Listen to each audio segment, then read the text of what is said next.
வாழ்க்கை என்றாலே உறவு தானங்க. அந்த உறவில் மன்னிக்கிறதும் மன்னிப்பு கேட்குறதும் இந்த உறவுக்கு நம்ம அழகு சேர்க்கிறதுங்க. இந்த உறவுக்கு அழகு சேர்க்கறது மன்னிக்கிறதும் மன்னிப்பு கேட்குறதுங்க.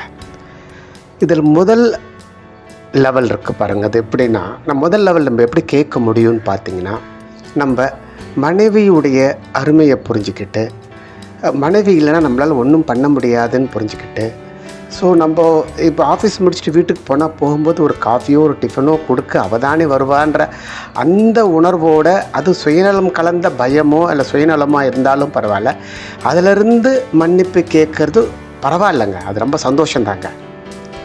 அதே மாதிரி தான் மனைவியும் சரி கணவனும் சரி இந்த மாதிரி ஒரு முதல் படியில் இருக்கலாங்க.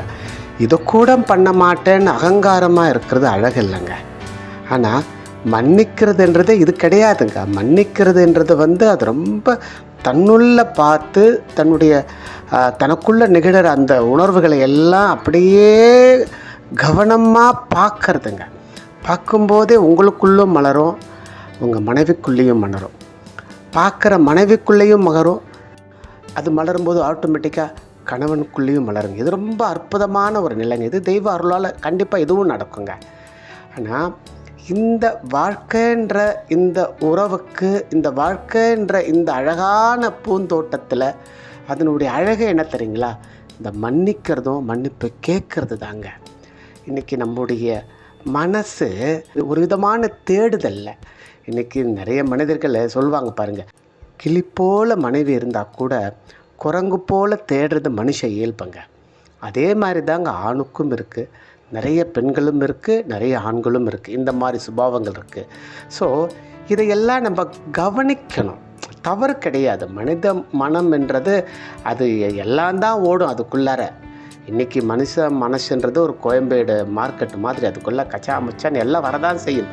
அது தவறு கிடையாது. ஆனால் அதை கவனிக்காதது தவறு மட்டும் இல்லை, அது நமக்கும் சமுதாயத்துக்கும் நம்ம தர ஒரு இழப்பு. அது ஆக்சுவலாக அதை ரொம்ப கவனமாக நம்ம கவனிக்கணும். அதனால தாங்க இந்த உறவென்ற அழகான பயணத்தில் அதை மேலும் மேலும் அழகு சேர்க்கறது மன்னிப்பு கேட்குறதும் மன்னிக்கிறது தாங்க.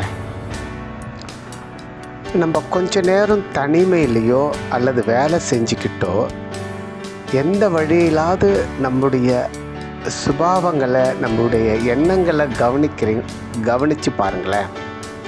நம்ம வீட்டில் ஒரு சண்டை போட்டுட்டு வந்திருப்போம். ஏதோ ஒரு சின்ன காரணமாக தான் இருக்கும். நீங்கள் டிஃபன் சாப்பிடும்போது இட்லி பொடி இல்லைன்னு நீங்கள் கேட்டிருப்பீங்க. இட்லி பொடி இல்லையான்ட்டு. அதை நேற்றே ஆகிப்போச்சுங்கன்னு சொல்லியிருப்பாங்க. நீங்கள் உடனே என்ன சொல்லுவீங்க? நேற்றே ஆகிடுச்சு இல்லையா, அது உடனே அரைச்சி வச்சுக்க வேண்டியதானே, ஏங்க இங்கே ஏகப்பட்ட வேலை இருக்குதுங்க, அதனால தான் அங்கே முடியல அப்படின்னு அவங்க சொல்லியிருப்பாங்க. இந்த ஒரு சின்ன ஒரு விஷயம் எது பெரிய சண்டையாக மாறி நீங்கள் அந்த மனநிலையில் ஆஃபீஸ் வந்திருப்பீங்க. அந்த மனநிலையிலே வேலை செய்கிறீன்னு வச்சுக்கோங்களேன். தப்பில்லை, இது எல்லார் வீட்லேயும் நடக்கிறதுங்க.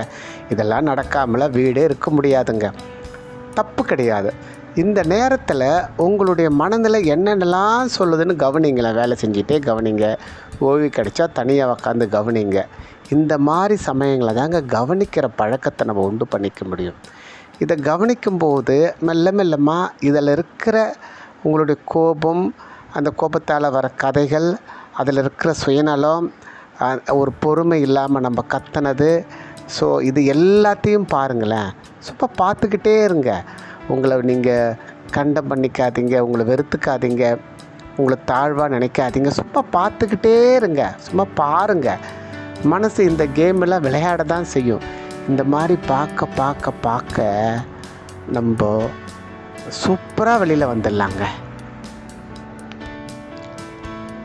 இன்றைக்கி மனைவி வழியாக கிடைக்கிற நன்மைகளை நம்ம அனுபவிச்சுக்கிட்டே நம்ம அன்பை தேடுறோங்க.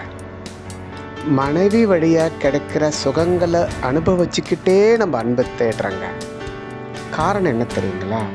நம்முடைய பேஸ் எப்போவுமே நம்முடைய மனதில் எப்படி இருக்குன்னா, ஒரு பயத்துலேயும் பற்றுலேயும் ஒரு தற்பாதுகாப்பு இன்மை, எங்கேயோ இது நம்மளை விட்டு போயிடுமோன்ற ஒரு பயமோ, ஏதோ ஒரு இனம் பிரியாத ஒரு பயத்திலிருந்தே இந்த வாழ்க்கையை பார்க்கும்போது இது நம்மளை விட்டு போயிடுமோன்ற ஒரு பயமோ இல்லை சந்தேகமோ ஒரு குழப்பமோ நமக்குள்ளே நிலவிக்கிட்டே இருக்கிறதுனால நம்ம எதையுமே முழுசாக அனுபவிக்க முடியலங்க. தவறில்லைங்க, சும்மா பாருங்கள். இது ஏன் உங்களை திரும்ப திரும்ப பாருன்னு சொல்கிறேன்னா, மனசு 1008 வழியில் நம்மளை டிஸ்டர்ப் பண்ணிகிட்டே இருக்கோம். மனசுக்கு நம்ம பயந்துட்டே இருக்கணும், நம்ம ஒரு விதமான வழியில் இருந்துக்கிட்டே இருக்கணும். இதாங்க மனசுக்கு ரொம்ப பிடிக்கும். இங்கே பயப்படுறதுக்கு ஒன்றுமே இல்லைங்க. மனைவியும் உங்கள் மேலே பற்றோடு பாசத்தோடு தான் இருக்கிறாங்க, நீங்களும் அப்படி தான் இருக்கிறீங்க. இந்த உறவு நல்லா தான் போயின்னு இருக்கு. இந்த நடுவில் இந்த மனசு பூந்து இல்லாத வேலையெல்லாம் செய்யுது. அதை நம்ம ஒன்றும் பண்ண முடியாது, கவனிக்க முடியும். இந்த கவனிக்கிறது மிகவும் முக்கியம். அதனால தாங்க கொஞ்ச நேரம் நீங்கள் தனிமையை மேற்கொள்ளுங்க, கொஞ்ச நேரம் தியானம் பண்ணுங்க. அதை சொல்ல தாங்க இந்த டாக்கே அதுக்காக தாங்க. இது போல் நம்ம பார்க்க கற்றுக்கிட்டோன்னு வச்சுக்கிங்களேன், எல்லா சமயங்களிலும் இந்த பார்க்குற ஒரு பழக்கம் நமக்கு வழக்கமாகிடுச்சுன்னு வச்சுக்கோங்களேன். இந்த மாதிரி பழக்கம் வருதுனாலே நமக்குள்ளே தெய்வீகமான விழிப்பு ஏற்பட்டுடுச்சுன்னு அர்த்தம் இல்லையா? இந்த பார்க்குற பழக்கம் நமக்குள்ளே இது போல் நம்முடைய சுயநலத்தையோ நம்முடைய சுபாவங்களையோ நம்முடைய வாசனாஸ் மேலே நம்ம கவனம் செலுத்த ஆஹா வாழ்க்கை ரொம்ப அழகாகிடுங்க. என்னமோ இந்த வைரத்தை அந்த தீட்ட அது ஜொலிக்கிற மாதிரி நம்ம சூப்பராக ஆகிடுவோங்க, அப்படியே பிரகாசமாக ஆகிடுவோங்க, அப்படியே தேஜஸ் ஆகிடுங்க. வாழ்க்கையே ரொம்ப அழகாகிடுங்க. அதனால தாங்க வாழ்க்கை ரொம்ப அழகுங்க. இந்த வாழ்க்கையே அன்பை கண்டுபிடிக்க தாங்க. இந்த வாழ்க்கையே அன்பை கண்டுபிடிக்க தான். அன்புடைய லட்சணம் என்ன? ஒரு அன்புடைய லட்சணம் ஞானம், தெளிவு, கருணை இல்லையா? ஸோ இதெல்லாம் அதோடைய லட்சணம். அக்கறை, இதெல்லாம் அன்புடைய லட்சணம் இல்லையா? அன்புடைய தன்மைகள் இல்லையா? மன்னிக்கிறது, மன்னிப்பு கேட்கறது, ஸோ சாட்சியாக இருந்து பார்க்கறது, இதெல்லாம் அன்புடைய தன்மைகள். இந்த அன்பை கண்டுபிடிக்க தான் நம்ம பிறந்தோம் இல்லைங்களா? ஆனால் எப்படி அன்பை கண்டுபிடிக்க முடியும்? அதனால தான் இறைவன் இந்த வாழ்க்கையை கொடுத்துருக்கார். கணவன், மனைவி, தாய், தந்தை, மாமனார், மாமியார், நிறைய உறவுகள் கொடுத்துருக்கார். இந்த உறவுகளில் நிறைய விரிசல் இருக்கும், நிறைய சண்டைகள் இருக்கும். இந்த சண்டைகள் எல்லாம் நீங்கள் கொஞ்சம் கவனமாக பார்க்க அதனுடைய காரணங்களை தேட என்னமோ இந்த வெங்காயத்தை உருக்கி கடைசியில் ஒன்றும் இல்லைன்ற கதையாக தான் இருக்கும். நீங்கள் பார்க்க என்னத்தம்மா தெரியும்? நம்முடைய சுயநலம் தெரியும், நம்முடைய பயம் தெரியும், நம்முடைய தற்பாதுகாப்பு இன்மை தெரியும், நம்முடைய கோபம் தெரியும், நம்முடைய பொறாமை தெரியும். நமக்குள்ள ஆழமாக இதெல்லாம் அப்படியே கொட்டி கிடக்குதுன்னு தெரியுங்க. ஸோ இதெல்லாம் பார்த்தா போதும், மீதி பகவானே நம்மளை கைப்பிடிச்சு அன்புக்குள்ளே கூட்டு போயிடுவார்.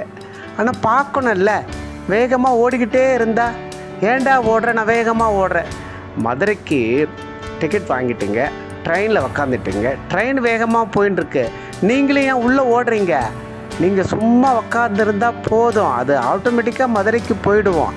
அந்த மாதிரி தாங்க, சும்மா பாருங்க, மீதி எல்லாம் பகவானே பார்த்துப்பார்.